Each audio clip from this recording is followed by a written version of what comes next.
The slip knot. This is one of the first knots that you're going to do for all of our crochet projects. It's a slip knot. So you can see that we can make this loop right here longer, you know, and we can also pull on it to really make it nice and tight.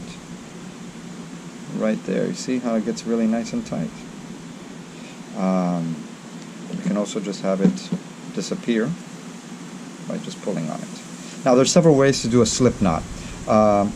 One way is you can take your two fingers, right? You take it, you go over, around, hold it, come in here with your crochet needle, turn it down, hook it out, right? Hook it out, put your thumb here, and then simply pull on it like this, and you can pull on the tie end, and voila, there you go, it tightens it up, and there you go. Another way,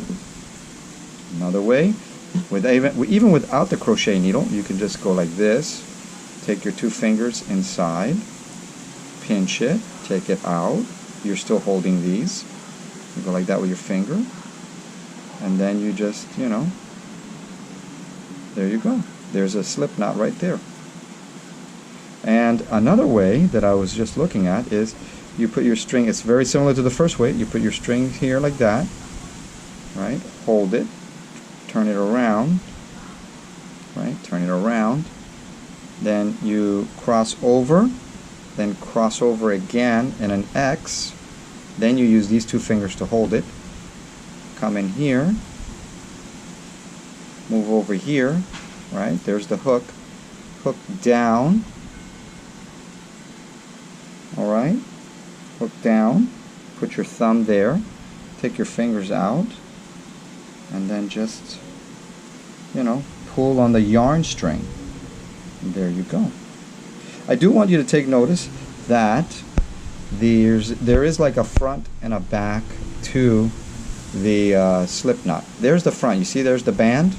That's how we want to start. We want to be like this when we're doing our crocheting, just like that. But there is a back, and the back, you can see it's going to have like a knot, like two things right there, boom boom, whereas the front just has a simple band right there. Okay, so this is the slip knot, how we begin each of our projects.